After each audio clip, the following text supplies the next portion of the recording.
l'impression qu'on n'a pas de son aussi. Moi, je t'entends. Bonjour à toutes et à tous.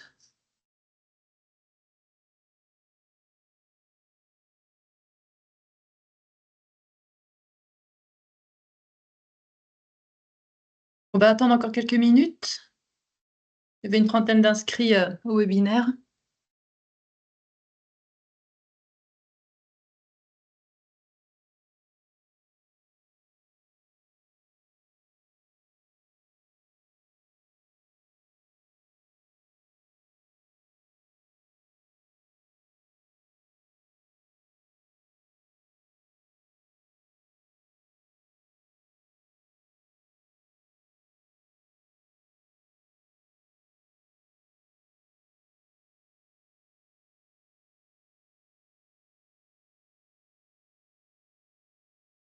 Ah, merde.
On va peut-être pouvoir commencer tranquillement avec déjà un rappel des principes. Donc là, les micros sont coupés, les caméras également, mais n'hésitez pas à mettre vos commentaires. Ça a déjà commencé d'ailleurs dans la conversation de la réunion. Moi, je prendrai les questions. C'est Sophie qui va se présenter, qui fera l'intervention. Donc moi, pour ceux qui ne me connaissent pas, je suis Marion Lefresne, je suis chef de projet à Bretagne Compétitivité et je suis pilote du programme Chrysalide Écoactivité.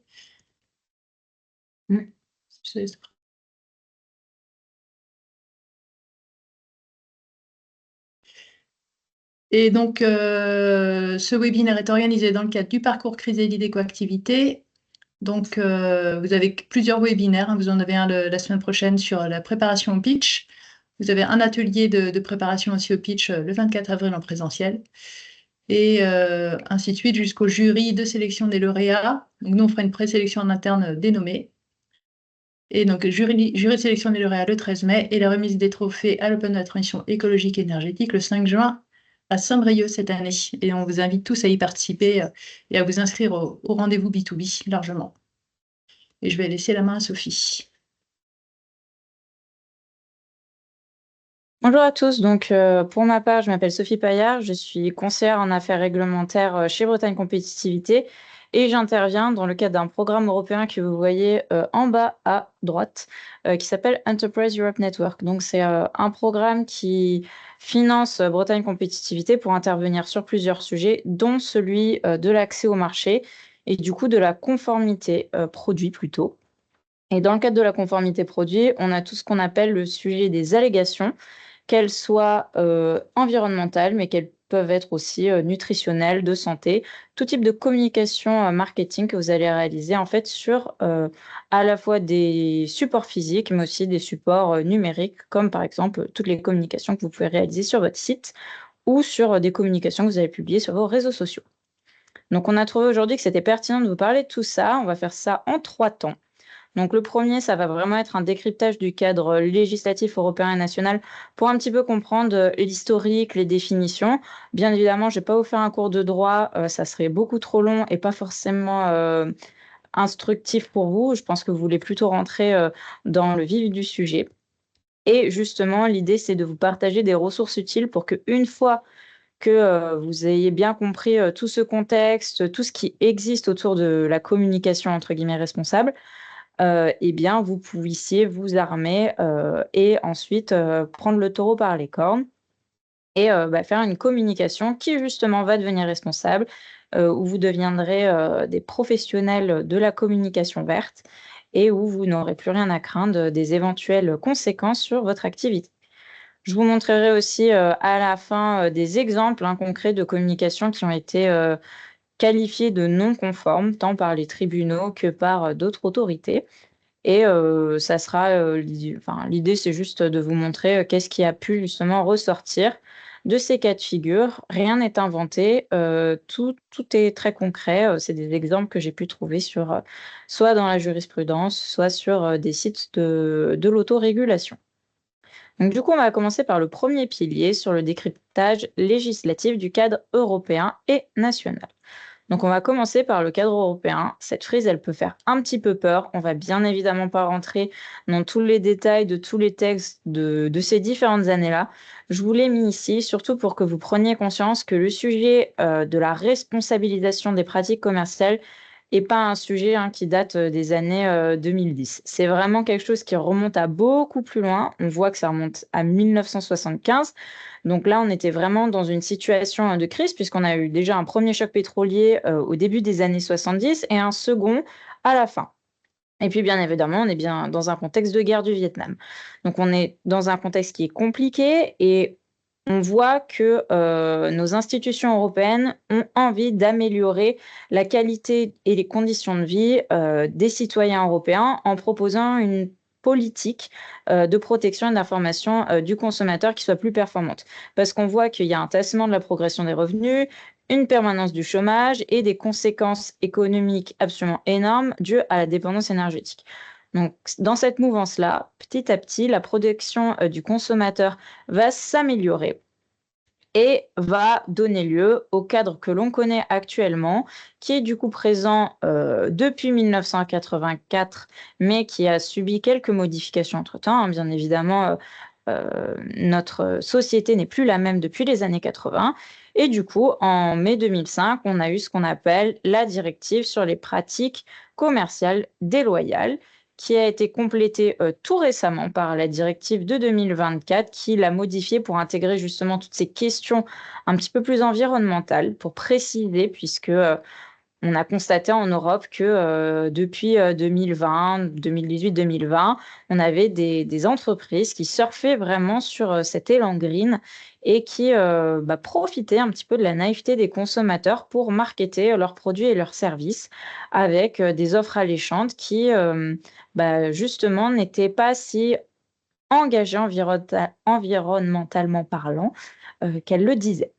Et ces deux directives-là vont être bien évidemment complétées par un autre dispositif, mais qui est toujours en cours de discussion, dont je ne vous parlerai pas forcément beaucoup aujourd'hui, mais sachez qu'il existe et que vous pouvez bien évidemment cliquer sur tous les textes qui ont un lien. Donc en fait, tous les textes soulignés ici, vous pouvez cliquer dessus. Donc si ça vous intéresse de vous informer de manière plus générale sur le dispositif européen de l'encadrement des pratiques commerciales, eh bien, vous pouvez cliquer pour vous rendre compte par vous-même que la réglementation a bien évolué et qu'elle encadre de mieux en mieux ces pratiques commerciales. Donc, pour continuer, ce qui est important ici, avant bien évidemment toute chose, c'est de savoir de quoi on parle. Donc, quand on parle de pratiques commerciales des entreprises et sous-entendu, qu'est-ce qui est concerné par ces fameuses pratiques commerciales déloyales, on va chercher ce qu'il y a dans les définitions. Donc, déjà, ce qu'on comprend, c'est qu'une pratique commerciale visée par le texte, c'est une pratique commerciale des entreprises vis-à-vis des consommateurs. Donc, ici, on est vraiment dans la sanction quand il y a un consommateur. C'est-à-dire que dans les relations B2B, on ne pourra pas appliquer ce texte. Et de manière générale, le cadre de la publicité et des pratiques commerciales trompeuses ne s'applique que lorsqu'il y a un consommateur. Vous ne pouvez pas tromper votre co-contractant professionnel. En revanche, si lui se base sur vos arguments commerciaux que vous lui avez transmis pour qu'ensuite il puisse vendre ses produits ou ses services à des consommateurs et que ces arguments-là sont erronés ou qu'ils présentent une tromperie, eh bien à ce moment-là, bien évidemment qu'on tombe dans ce cas de figure. Et donc, une pratique commerciale vis-à-vis des consommateurs, c'est une action, une omission, une conduite, une démarche ou une communication commerciale de la part d'un professionnel en relation directe avec un produit au consommateur.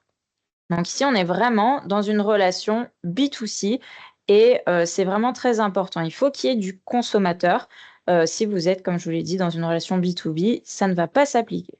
Il y aura d'autres mécanismes qui pourront bien évidemment être activés, mais ici, on ne va pas du tout parler de ça aujourd'hui. Et qu'est-ce qui fait justement que cette pratique, qui est une activité de marketing X ou Y, une publicité par exemple, à la télé ou sur un réseau social, va devenir déloyale? Donc, on regarde là aussi le texte et on se rend compte qu'une pratique commerciale est déloyale si elle remplit deux critères. Donc, qu'elle est contraire aux exigences de la diligence professionnelle et qu'elle altère ou est susceptible d'altérer de manière substantielle le comportement économique du consommateur. Donc, quand on parle de contraire aux exigences professionnelles, c'est par exemple le mensonge, c'est promouvoir un comportement qui n'est pas vertueux, par exemple une entreprise qui promouvrait l'obésité et qui va donc altérer le comportement du consommateur en le poussant à acheter. Donc, par exemple, une publicité qui ne serait pas totalement transparente sur les vertus du produit, donc qui pourrait un petit peu mettre en valeur certaines caractéristiques au profit d'autres qui sont plus importantes. Par exemple, un produit qui est composé à 20% de matériaux recyclés, la publicité va mettre très fortement en avant le caractère de ces matériaux-là. Et le consommateur va se dire, chouette, je fais un bon geste pour la planète, je vais acheter ce produit qui est plus vertueux qu'un autre. Et du coup, cet argument commercial va lui faire modifier son comportement économique il a fait un achat qu'il n'aurait peut-être pas fait si vous n'aviez pas mis cet argument en avant. Donc ça, c'est vraiment deux définitions dans la directive européenne qui sont très importantes, qui permettent un petit peu mieux de comprendre ce contexte global. On voit aussi qu'il y a plusieurs types de pratiques commerciales déloyales. En fait, ça fonctionne un petit peu comme un chapeau. On a la famille des pratiques commerciales déloyales, c'est assez large, et cette famille-là a 3 enfants.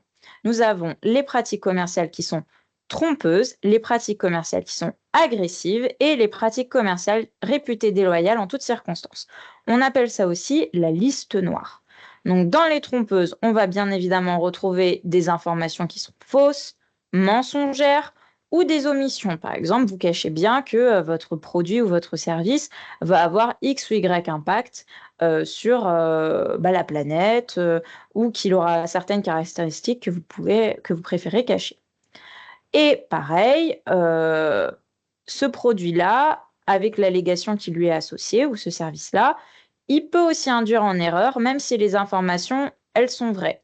Parfois, malheureusement, on dit la vérité, mais on n'explique peut-être pas assez bien ou c'est pas formulé d'une manière que le consommateur comprend réellement et du coup, il va avoir un comportement économique qui va être modifié. Donc, on n'est pas obligé enfin, la tromperie ne va pas forcément se baser sur le mensonge.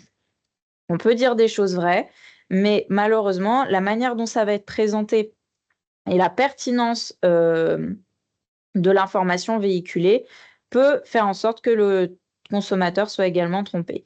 Ici, on parle vraiment de modification du comportement économique et on a une tromperie même quand parfois c'est vrai. Agressif, ça va vraiment être du harcèlement, de la contrainte, de la force physique, de l'influence injustifiée. Donc, on a beaucoup ce cas dans le démarchage, vous savez, dans le porte-à-porte, ou avec, par exemple, des personnes qui vont être harcelés quotidiennement au téléphone pour contracter un contrat d'énergie ou ce genre de choses. Je pense que vous en avez l'habitude, hein, vous êtes tous les jours sollicités par des numéros que vous ne connaissez pas, que vous êtes obligé de bloquer. Et ben ça peut être considéré comme des pratiques commerciales agressives. Il y a des gens qui, à force de se faire harceler quotidiennement, et peut-être aussi parce qu'ils sont dans une situation mentale qui est diminuée, qui vont se sentir obligés de contracter et qui ne vont pas être très éclairés dans leur comportement économique. Et dans la liste noire, c'est une liste qui est fermée. Donc, on a une liste qui liste un certain nombre de pratiques qui n'ont pas besoin de répondre aux critères que je vous ai cités avant. Donc, ici, peu importe si l'information est fausse, qu'elle est susceptible d'induire en erreur, même si elle est vraie, et qu'elle modifie le comportement du consommateur, elle est fausse elle est réputée déloyale à partir du moment où elle rentre dans les pratiques qui sont citées dans cette liste. Donc là, je vous en ai mis une qui a un rapport avec une pratique commerciale verte et qui est présenter une allégation environnementale concernant l'ensemble du produit ou de l'entreprise du professionnel, alors qu'elle ne concerne qu'un aspect du produit ou une activité spécifique de l'entreprise du professionnel. Donc là, on serait vraiment, par exemple, avec une entreprise qui mettrait en avant ses caractéristiques environnementales, son bien-être pour la planète, parce qu'elle a mis des ruches sur son toit. Et elle dirait, par exemple, oh, je protège énormément la biodiversité, je suis très engagée pour le climat, alors que, par exemple, elle relâche tous ses polluants dans la rivière, qu'elle fait travailler de la main-d'œuvre dans un pays où les droits de l'homme ne sont pas respectés et où on utilise des polluants chimiques très forts. Et à ce moment-là, le fait effectivement de mettre des ruches sur le toit, ça ne suffit clairement pas à protéger la biodiversité au regard de la proportionnalité de ces actions. Donc il faut bien avoir conscience de ça. C'est vrai que l'entreprise fait un geste pour la biodiversité en mettant des ruches sur son toit, mais au regard de toute son activité, c'est un grain de sable dans le désert. Du coup, on peut continuer. Comme je vous l'ai dit tout à l'heure, on a une nouvelle directive qui vient compléter le dispositif actuel, donc de 2008, sur les pratiques commerciales déloyales et qui vient intégrer un petit peu plus de considérations environnementales. Donc ça, c'est un schéma que j'ai repris d'un webinaire que nous avions organisé avec la Commission européenne et l'ADEME. Je vous montrerai tout à l'heure un screen du webinaire si vous souhaitez le consulter. Ça donne davantage une vision prospective de ce qui va arriver dans les prochaines années en termes de réglementation. Et on voit en tout cas dans le texte de 2024 qui a déjà été publié au journal officiel qu'il y a certains piliers qui vont arriver petit à petit dans les ordres juridiques des États membres, puisque quand on parle de directive, on n'a pas une application immédiate sur les territoires nationaux, puisqu'il faut que les États transposent cette directive dans leur ordre juridique. Là, on a un délai de 2 ans pour que les États membres le fassent, contrairement au règlement où c'est d'application immédiate. Les États membres n'ont pas besoin de transposer. Donc ici, on voit que cette directive-là a des apports quand même très intéressants sur la lutte active contre le greenwashing, puisqu'elle interdit les allégations environnementales génériques, durables, écologiques, neutres en carbone, bons pour la planète, etc. Ça, en France, on l'avait déjà grâce à la loi AGEC. On y reviendra un petit peu tout à l'heure, on en reparlera. Elle interdit aussi les écolabels qui ne sont pas fondés sur un système de certification. Les allégations de performance future doivent être fondées sur un plan de mise en œuvre. Et elle interdit les allégations d'impact neutre, réduit ou positif pour les produits si basés sur une compensation des émissions de carbone et de gaz à effet de serre. Du coup, on va fermer le volet là-dessus. On ne va pas y revenir. Le but, c'est pas de vous faire un cours de droit. Par contre, ce qui est intéressant d'expliquer, c'est de regarder comment est définie une allégation environnementale dans cette directive. Et une allégation environnementale, c'est tout message ou déclaration non obligatoire. Et ça, c'est vraiment important. Une allégation environnementale est volontaire, puisque lorsqu'on tombe dans une information obligatoire, et je vous ai mis quelques exemples en bas, par exemple le logo critère, l'indice de réparabilité, tout ce qui va être empreinte pour l'immobilier ou tout ce qui va être donc DPE ou tout ce qui va être indice d'éco-conception, donc vous savez avec les A++, etc. Donc tout ça, c'est des dispositifs qui sont obligatoires et par conséquent qui ne sont pas couverts par la terminologie allégation environnementale. C'est une réglementation soit européenne, soit nationale qui les impose et en ce moment-là, on n'est pas dans ce cas de figure. Mais du coup, une allégation environnementale, c'est quelque chose de volontaire, peu importe la forme, ça peut être une image, une couleur, un symbole, une représentation graphique. Par exemple, le fait de mettre du vert, une planète, le bruit des oiseaux, etc., etc. Ou une dénomination, par exemple, vers quelque chose ou éco quelque chose. Dans le cadre d'une communication commerciale qui affirme ou suggère que son produit donc, a une incidence positive ou nulle sur l'environnement ou qu'il est moins préjudiciable qu'un autre et qu'il améliore aussi son incidence environnementale au fil du temps. Donc on a vraiment tous ces critères-là qui doivent être pris en compte pour qualifier votre communication d'allégation environnementale. Là, c'est les apports de la nouvelle directive. Donc si on reprend la frise que je vous ai montrée tout au début, on se trouve dans ce carré orange tout à droite. Donc là, je vous ai parlé à la fois de la directive de 2005, donc sur les pratiques commerciales déloyales, et de celle de 2024 qui modifie celle de 2005. Mais entre-temps, on a une directive sur les allégations écologiques qui a été proposée par la Commission européenne et qui est à l'heure actuelle en train d'être étudiée par les deux autres institutions que la Commission, c'est-à-dire le Parlement et le Conseil de l'Union européenne. Et ces apports sont divers et très intéressants puisqu'en fait, la Commission européenne a fait en sorte que son texte propose une méthodologie claire pour prouver les allégations environnementales. On ne veut plus d'allégations qui reposent sur du vent. On veut des allégations qui sont sérieuses, qui se reposent sur des faits scientifiques et des preuves scientifiques reconnues. On veut forcer les entreprises à être transparentes pour qu'elles arrêtent de tromper les consommateurs avec des qualificatifs ou des caractéristiques environnementales qui sont peut-être avérées mais pas prouvées. Du coup, cette proposition-là a vraiment pour objectif d'imposer aux entreprises d'avoir une communication plus transparente. Il y a bien évidemment d'autres apports, mais je ne vais pas vous en parler là, puisque on est encore malheureusement sur un texte qui est toujours en cours de débat, donc il sera forcément amené à changer. Là, je vous ai copié-collé ce que nous avait dit la personne de la Commission européenne lorsqu'elle était intervenue pour nous, mais ça ne sera peut-être pas l'issue du texte final. Donc, je ne vais pas rentrer dans les détails pour pas vous angoisser. Si ça vous intéresse, vous pouvez regarder le webinaire. Nos deux intervenantes sont vraiment très intéressantes et vulgarisent très bien justement les apports de ces textes et le contexte général de la réglementation européenne, mais aussi nationale, sur le sujet justement des allégations environnementales. Et si ça vous intéresse, vous pouvez aussi m'envoyer un mail, on pourra en discuter. Mais pour le moment, tant que rien n'a été adopté, on ne met pas de l'huile sur le feu, on y reviendra dans un second temps.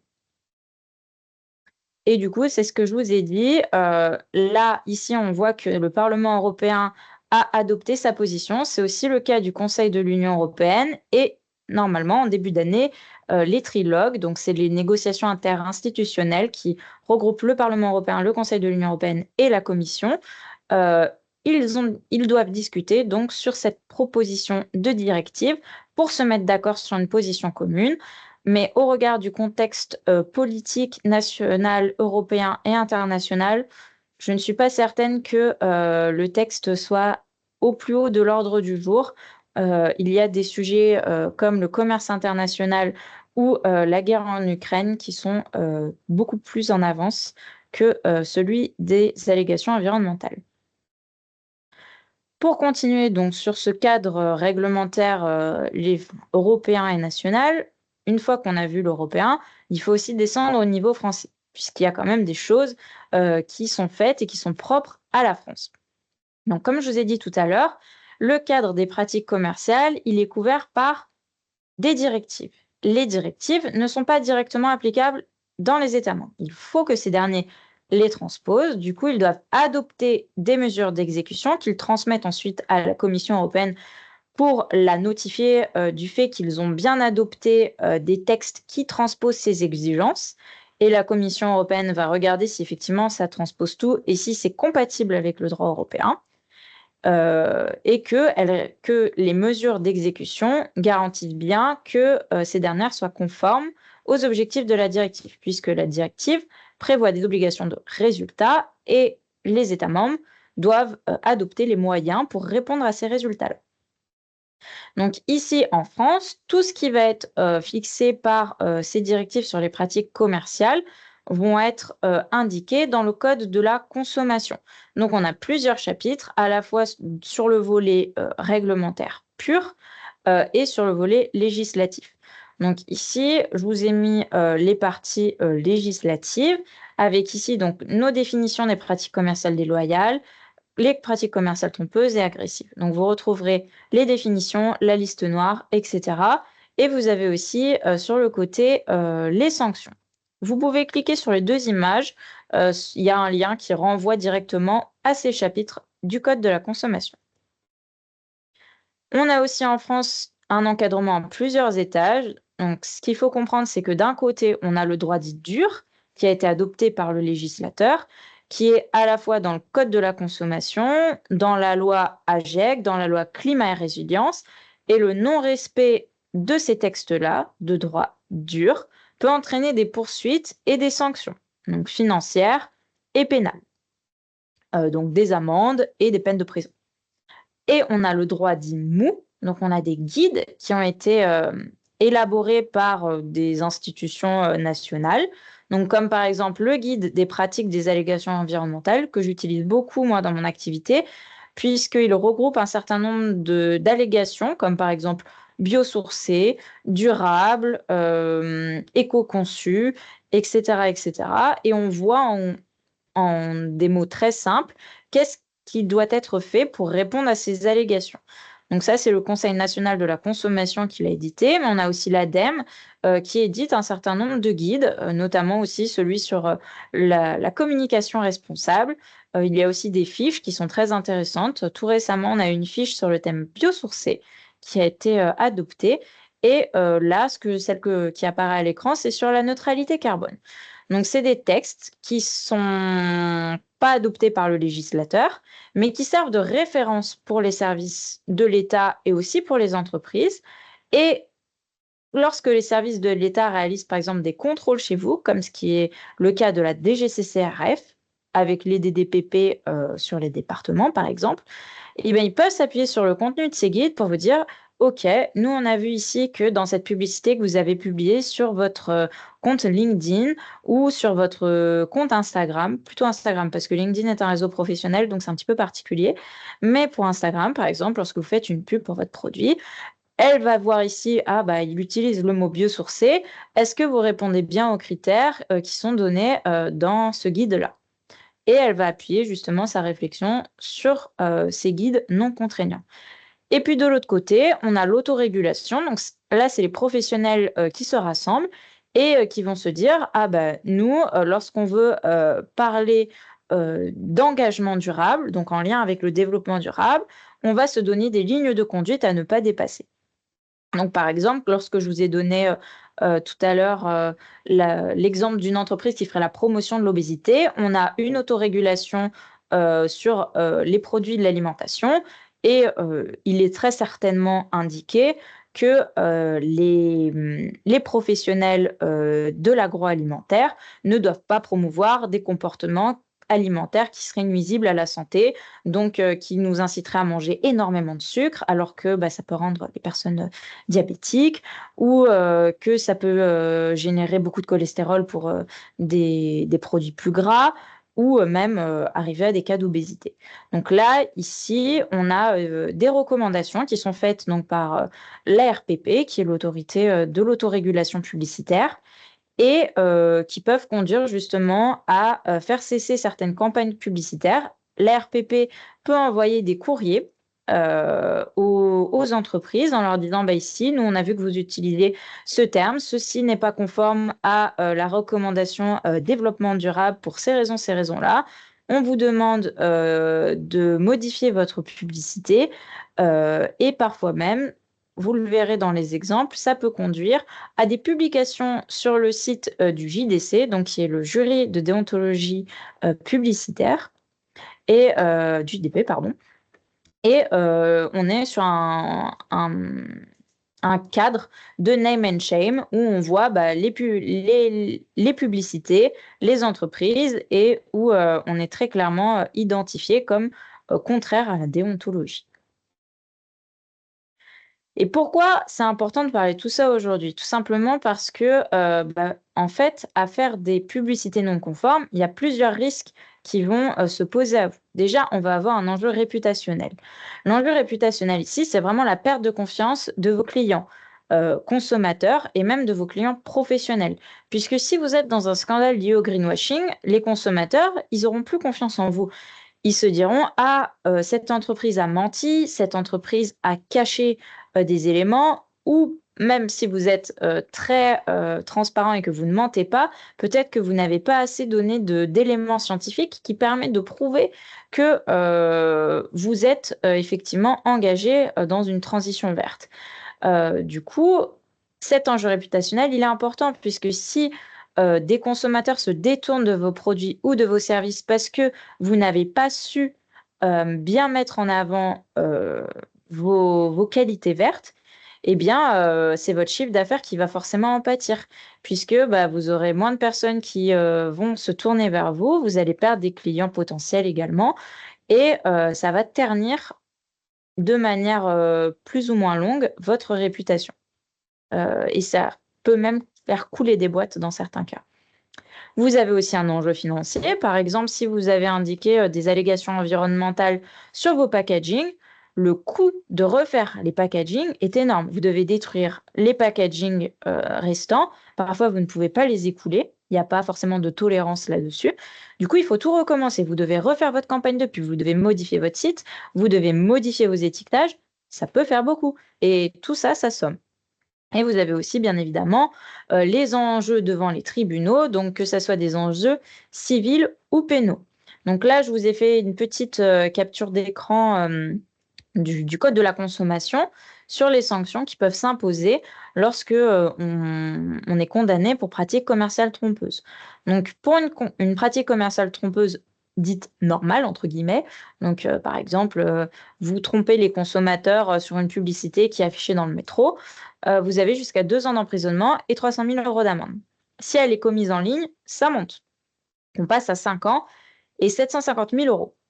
Et lorsqu'on est dans le cadre des allégations environnementales, ça monte encore. Du coup, on sanctionne beaucoup plus fort les allégations environnementales que d'autres types de pratiques commerciales trompeuses. Du coup, qu'est-ce que vous pouvez faire, vous, en tant qu'entreprise, pour avoir une communication qui soit bien dans les clous? Donc l'idée, c'est pas de faire de promesses excessives ou disproportionnées. Donc il faut prendre tout le cycle de vie du produit et ne pas conduire à des déplacements de pollution. C'est un petit peu ce que je vous ai dit tout à l'heure avec l'entreprise qui met des ruches sur son toit, mais qui rejette ses déchets dans l'eau, qui utilise des substances chimiques très polluantes, etc., etc. Il faut que vous ayez un argumentaire suffisant, donc qui prouve que ce que vous avancez est vrai. Donc il faut qu'il y ait des preuves scientifiques, il faut que votre communication soit exacte. On ne vous demande pas nécessairement de faire par vous-même les études scientifiques. Vous pouvez vous appuyer sur la documentation scientifique actuelle reconnue et qui est sérieuse. L'idée aussi, c'est de ne pas mentir, ne pas utiliser aussi de faux labels, ne pas utiliser des mots vagues. Le but, c'est vraiment d'utiliser du vocabulaire explicite, clair, précis, dénué d'ambiguïté et spécifique. On ne veut pas de bon pour la planète, vert, responsable, tout ça, c'est pas assez spécifique. Ça dit pas en quoi vous avez un impact positif sur l'environnement. Ne pas utiliser non plus des images trop suggestives, donc de la couleur verte, une planète qui sourit, le bruit des oiseaux, par exemple, je ne sais pas, vous êtes une industrie du poulet, vous avez des poulets qui sont en batterie et de montrer un grand soleil, une planète, etc. Bon, bah, on est quand même sur une image qui est très suggestive, qui pourrait penser que vos poulets sont en plein air, alors que ce n'est pas le cas. Et il ne faut pas non plus mettre en avant des caractéristiques qui présentent cet aspect-là comme une exclusivité alors que c'est obligatoire pour tout le monde.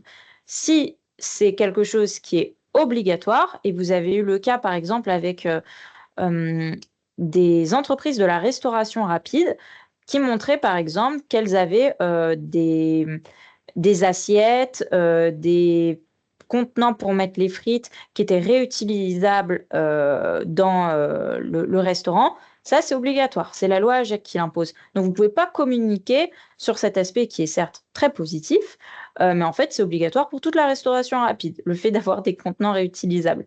Du coup, et des gobelets, hein, bien évidemment, réutilisables. Du coup, à partir du moment où c'est obligatoire pour tout le monde, on ne peut pas le valoriser en faisant croire aux consommateurs que c'est hyper exclusif et que vous êtes les seuls à avoir cette vision environnementale. Je vous ai aussi mis deux petits articles du Code de la consommation. L'un est à mon avis plus important que l'autre ici, pas en termes d'intérêt, mais c'est parce qu'on le voit beaucoup plus dans les communications.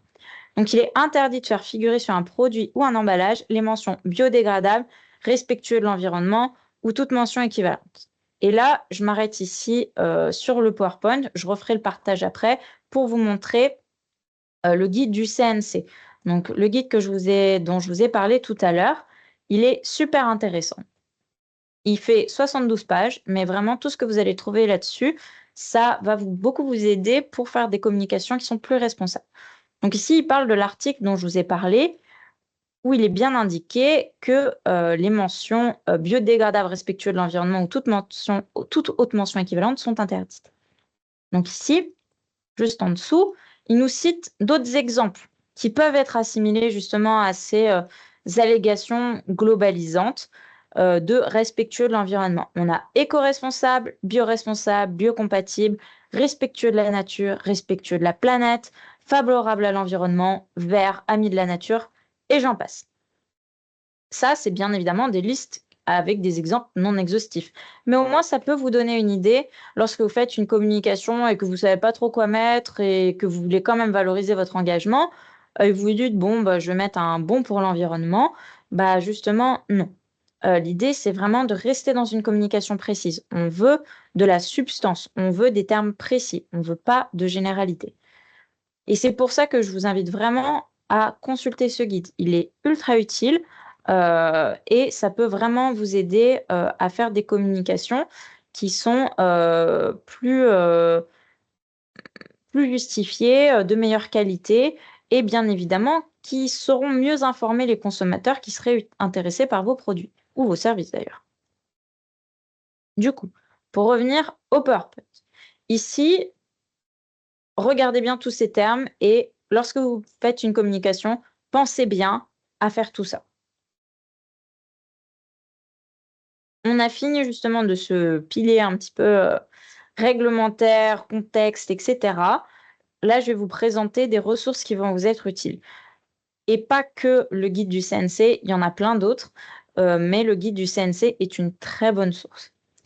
Donc, là, vous avez des petites images et vous pouvez cliquer normalement sur chacune d'elles, si ma souris veut bien. Ah, peut-être pas. Donc, il y en a, je vais rajouter les liens pour le guide pratique là, du CNC et pour le guide anti-greenwashing de l'ADEME. Mais sur les autres, normalement, vous pouvez passer votre souris et cliquer et ça vous renverra vers de la documentation en ligne. Donc, il y a le guide pratique des allégations environnementales du Conseil national de la consommation, qui est vraiment très bien, qui est un outil de référence. Le guide anti-greenwashing de l'ADEME. Le guide anti-greenwashing, il est plutôt sur une démarche. Donc vraiment, il va expliquer comment faire pour qu'une entreprise ait une bonne démarche pour lutter contre le greenwashing. Le but, C'est pas ici de vous dire à ce mot-là, on attend cette preuve scientifique, on attend que vous communiquiez comme ceci, comme cela. Ça, c'est plutôt le guide pratique du CNC.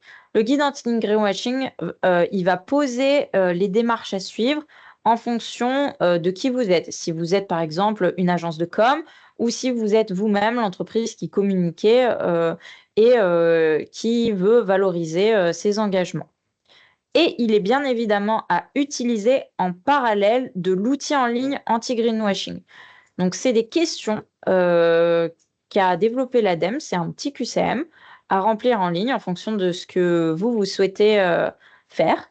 Et le guide est vraiment à utiliser en parallèle de ce dernier, le guide renvoie à l'outil pour certains aspects. Ensuite, bien évidemment, on a les avis d'experts de l'ADEME qui sont très intéressants parce que très pointus et ils démontrent de certaines qualités qui sont attendues pour certaines allégations. Donc ici, on a l'utilisation de l'argument neutralité carbone dans les communications. Mais comme je vous ai dit, tout récemment, on a aussi un avis sur le terme biosourcé. On a aussi un guide sur la représentation des comportements éco-responsables en communication. Par exemple, vous êtes hyper engagé, mais vous avez décidé d'aller tourner votre publicité aux Maldives. Bon, on n'est pas sur un comportement responsable, super responsable justement, puisque s'il faut prendre l'avion pendant des heures pour juste faire la promotion d'un produit devant les palmiers et les cocotiers, c'est quand même pas ce qui peut être le plus engageant en termes environnementaux. Il va y avoir aussi pas mal de réflexions sur la fausse neige ou plein d'autres aspects qui sont justement décrits dans ce guide et qui sont intéressants puisque faire une publicité, c'est toute la direction artistique aussi autour. Donc bien prendre en compte le fait aussi d'avoir des consommateurs qui, à l'écran, n'ont pas des comportements qui pourraient justement être nuisibles pour la planète. Donc, même quand on promeut un produit qui n'est pas vert, par exemple, si vous mettez en scène dans votre publicité des gens qui jettent leurs mégots par terre, bon, ça ne sera pas vraiment très éco-responsable comme comportement. On a aussi le guide de la communication responsable de l'ADEME qui est excellent et que je vous invite à consulter. Il n'y a pas beaucoup de pages, je crois qu'il y en a une dizaine, mais ça permet vraiment de prendre conscience de plein de choses. Et on a aussi donc les recommandations de la RPP.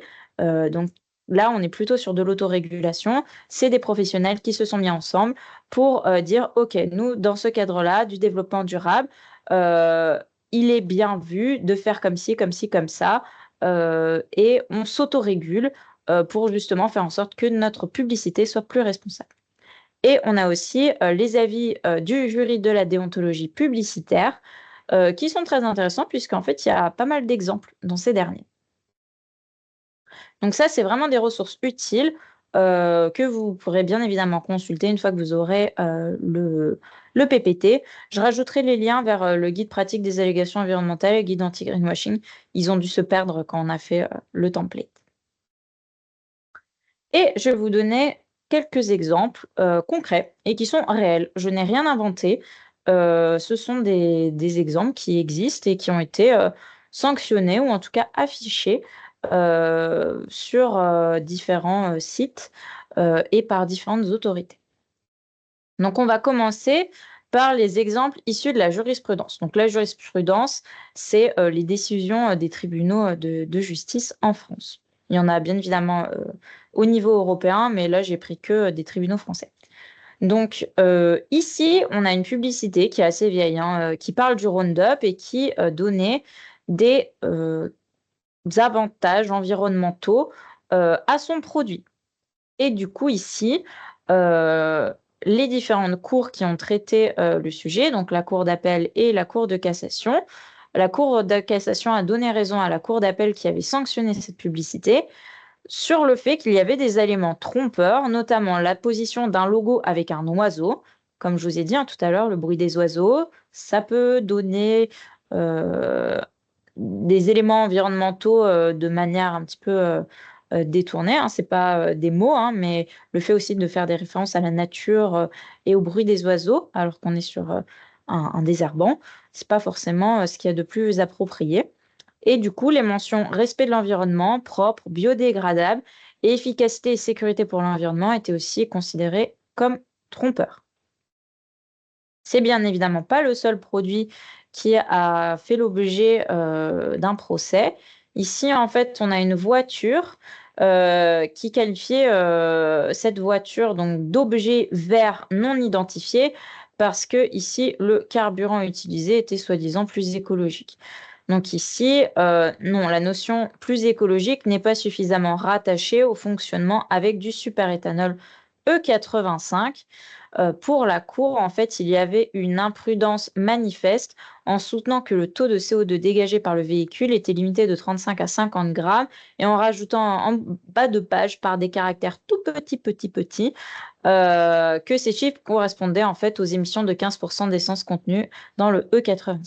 Donc ici, on était sur une publicité trompeuse et notamment du fait de sa présentation, puisque le fait de mettre une astérisque avec des tout petits caractères en bas de page sans référence à des études scientifiques, ça peut être très trompeur parce que là, on croit que cette voiture est effectivement vertueuse et qu'elle potentiellement a un impact positif sur la planète. On n'a pas que la jurisprudence aussi qui est très intéressante, on a la DGCCRF. Donc la DGCCRF, c'est la Direction générale de la consommation et de la répression des fraudes, et de la concurrence aussi. Et en fait, la DGCCRF, c'est notre administration. Je vais reprendre ma petite fiche sur les sanctions qu'elle peut donner, puisqu'elle a 3 leviers, la DGCCRF, pour sanctionner des entreprises qui, justement, tromperaient les consommateurs ou auraient des pratiques commerciales qui seraient non conformes, tant en termes de, par exemple, de standards produits que en termes de communication. Si, par exemple, vous fabriquez de la compote de pommes et que vous l'appelez compote de pommes, mais qu'il n'y a pas de pommes dedans et qu'il y a un tout autre fruit, c'est trompeur. Et du coup, la DGCCRF peut vous sanctionner sur ce type de pratique-là. Et elle a 3 leviers. Donc d'abord, c'est les avertissements. Donc les avertissements, c'est un courrier où elle va constater un manquement ou une petite négligence légère et elle va vous informer de la nature de ce manquement et de la sanction encourue. Donc ça va vraiment être une lettre. Vous avez fait ceci, ceci est une infraction à cela, et pour cette infraction, vous encourez X ou Y, peut-être une amende, une peine de prison, etc. Et elle vous dit que si vous ne mettez pas en conformité, elle peut faire une injonction ou une sanction. Il y a aussi les suites correctives. Donc les suites correctives, c'est une mesure de police qui peut, si vous ne mettez pas en conformité, aller directement à la sanction. Et la dernière, c'est la mesure répressive. Ça peut être des amendes administratives, des transactions administratives ou pénales. Donc là, à ce moment-là, vous pouvez avoir des conséquences aussi très lourdes.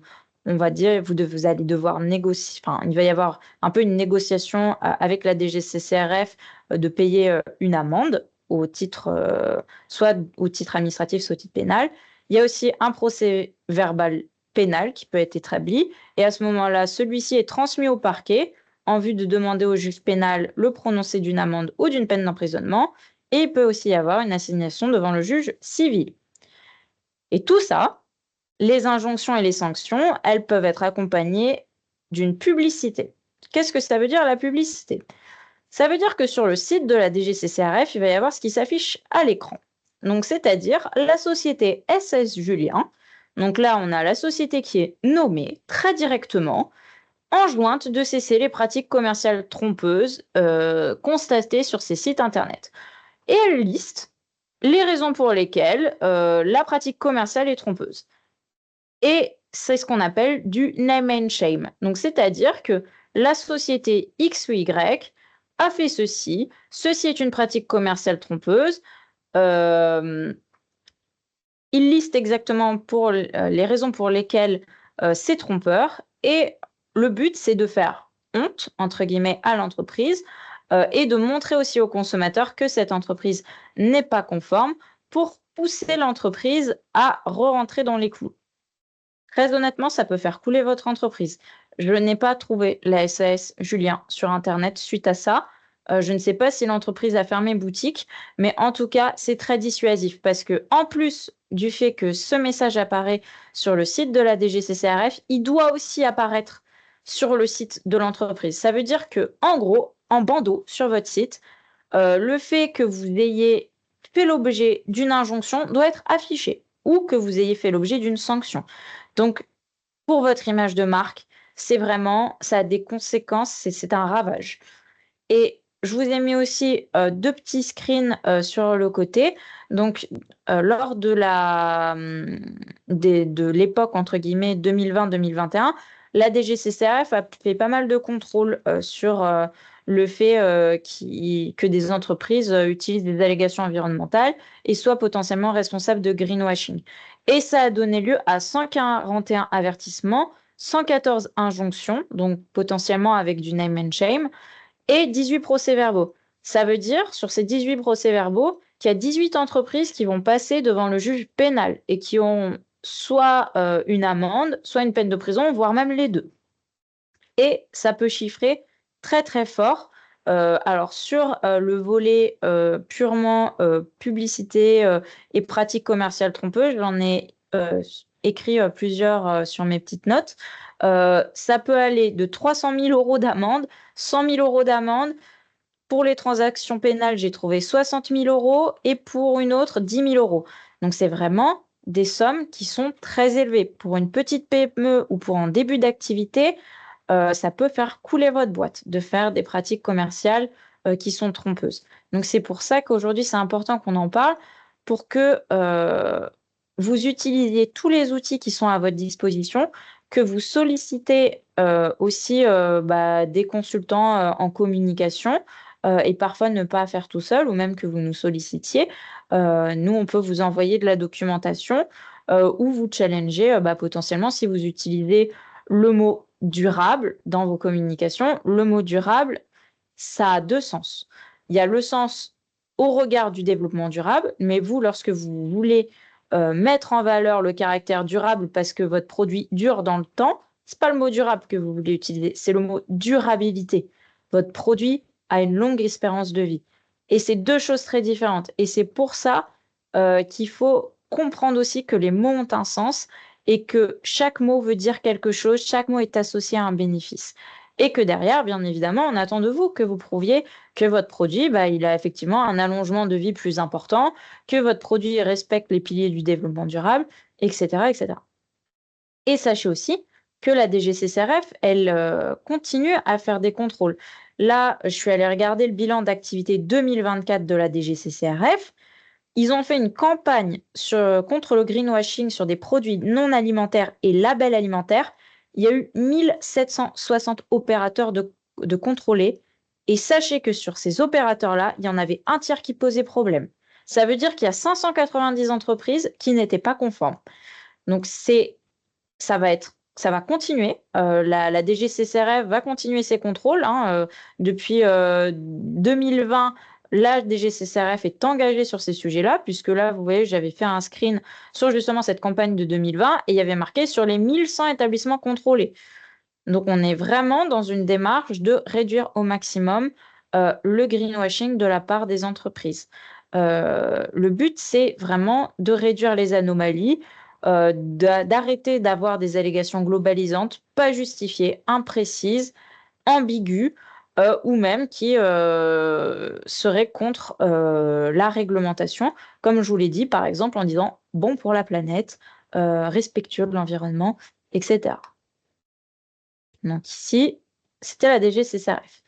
Et le dernier, donc ça, c'est les avis issus du JDP.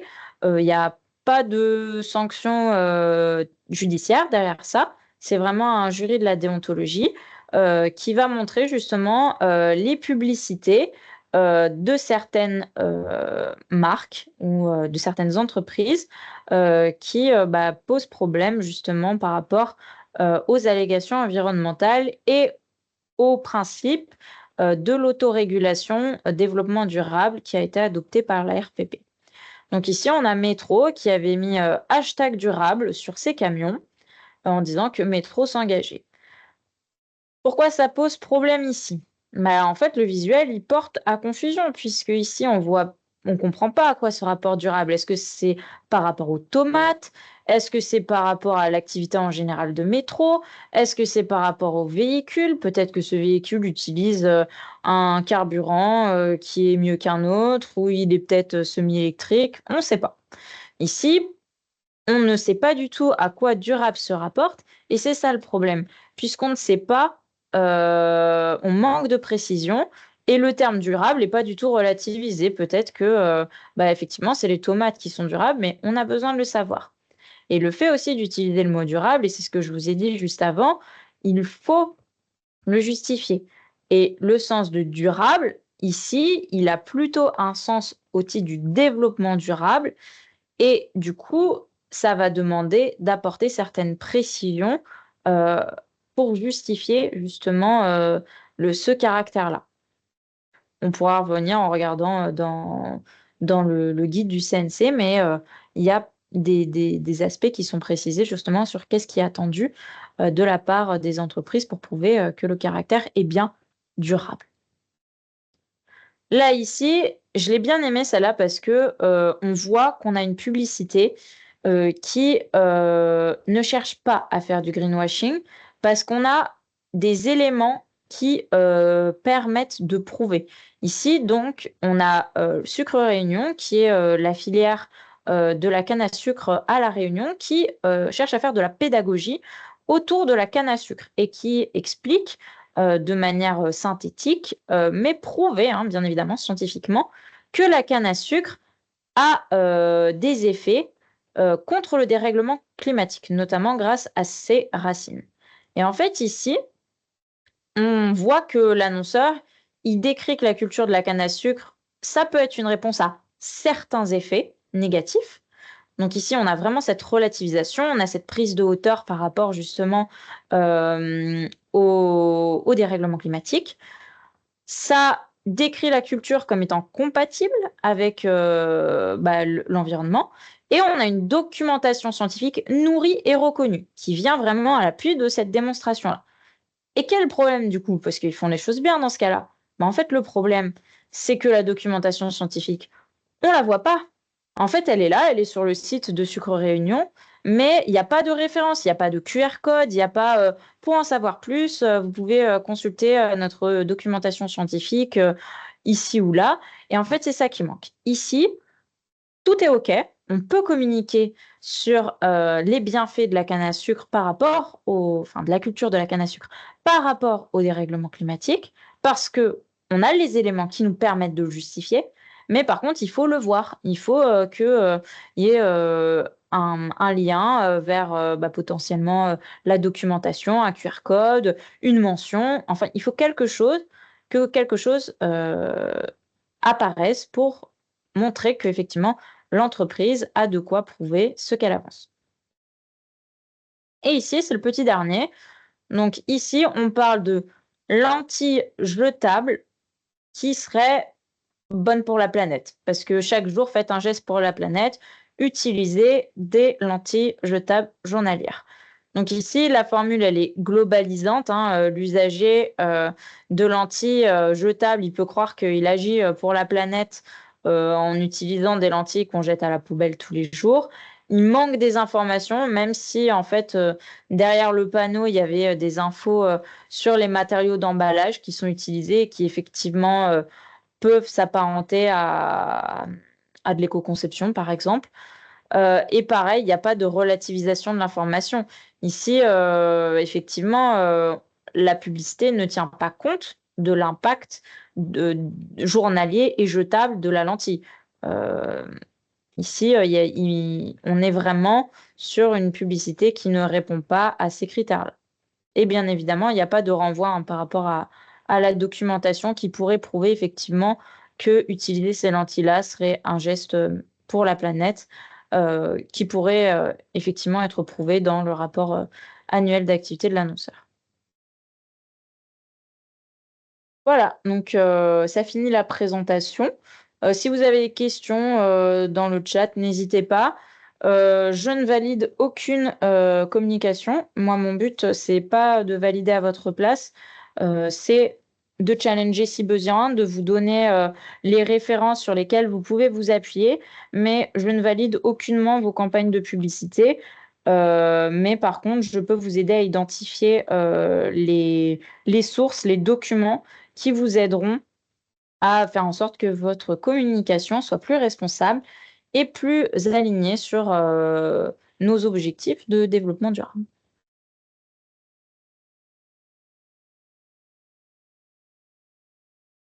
Marion me dit qu'il n'y a pas de questions dans le chat. Je ne crois pas qu'on va pouvoir activer les micros parce qu'on est en mode webinaire, mais vous pouvez écrire dans le chat.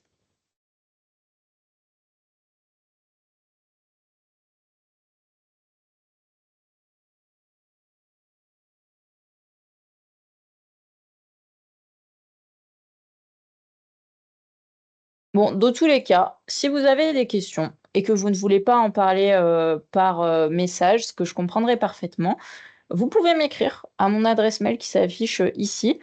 Le but, c'est que si vous n'avez pas envie effectivement de parler de vos projets dans le chat, vous pouvez le faire avec moi. On fera un rendez-vous, on pourra en discuter et j'essaierai de vous accompagner au mieux sur vos communications.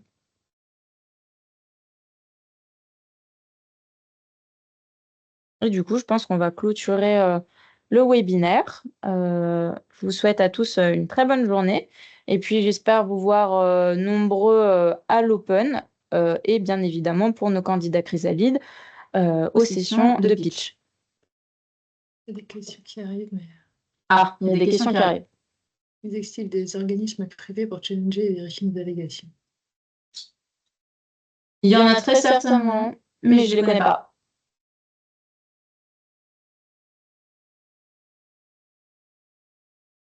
Étudier les risques associés à cette communication. Déjà, vous pouvez vous remettre au code de la consommation, puisqu'il y a toutes les sanctions qui sont listées dedans. Comment différencier les produits d'entretien écologique des autres si le terme écologique est interdit?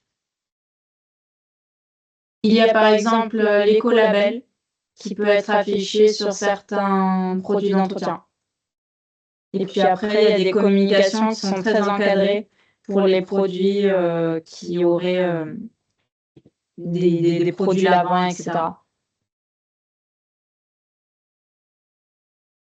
Ah oui, vous n'allez pas lire tout le code. Marion, est-ce que tu peux couper le micro? Sinon, je me suis en double. Pas de souci. Du coup, oui, vous n'allez pas lire tout le code de la consommation. Non, effectivement. Je vous ai mis les screens tout à l'heure du code de la conso avec les sanctions qui sont associées aux pratiques commerciales déloyales. Donc, il suffira de revenir sur cette slide-là. Vous pouvez cliquer et parcourir en fait les sanctions qui sont associées aux pratiques commerciales déloyales, si elles sont trompeuses ou si elles sont agressives ou même si elles font partie de la liste noire, si elles sont réalisées en ligne ou pas en ligne, etc.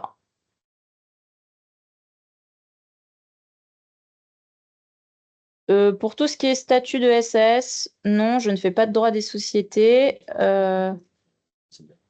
Mais oui, vous pouvez. Ouais, voilà.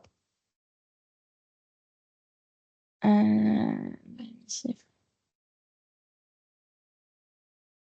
Alors, pour l'allégation que vous avez envoyée dans le chat, on pourra regarder si vous voulez un rendez-vous parce que là, comme ça, à froid, je peux pas répondre. Surtout que là, si c'est un magasin, ça se rapporte potentiellement à une entreprise. Donc, c'est une notion qui est un peu différente des produits. Et je fais pas de validation de com. Donc, je pourrais pas vous dire si c'est acceptable. Je vous renverrai vers effectivement le guide qui décrit bien mieux que moi ce qui est attendu de la part des entreprises.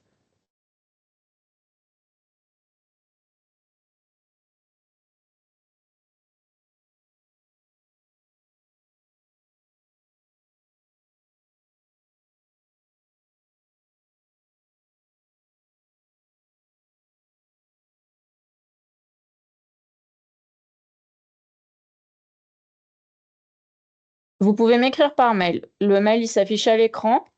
Donc, sophie.paillard@bretagne-6compétitivité.fr et on pourra prendre rendez-vous ensemble et discuter de votre projet et de vos allégations.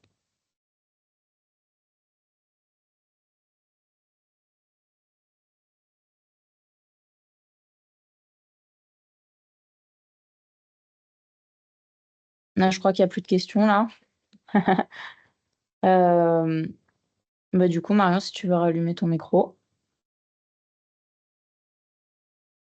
Donc, merci à toutes et tous pour la participation. Donc, comme disait Sophie, n'hésitez pas à nous recontacter si d'autres questions vous viennent par la suite, hein. Il y a pas de souci avec ça. Et donc, j'enverrai le replay et le support à tout le monde pour que vous ayez bien tous les liens. Et puis, pour ceux qui sont intéressés par les temps de préparation au pitch, donc on a un webinaire le 7 avril et un atelier de mise en pratique le 24 pour les candidats Chrysalide Écoactivité. Merci à toutes et tous et passez une très bonne journée. À bientôt.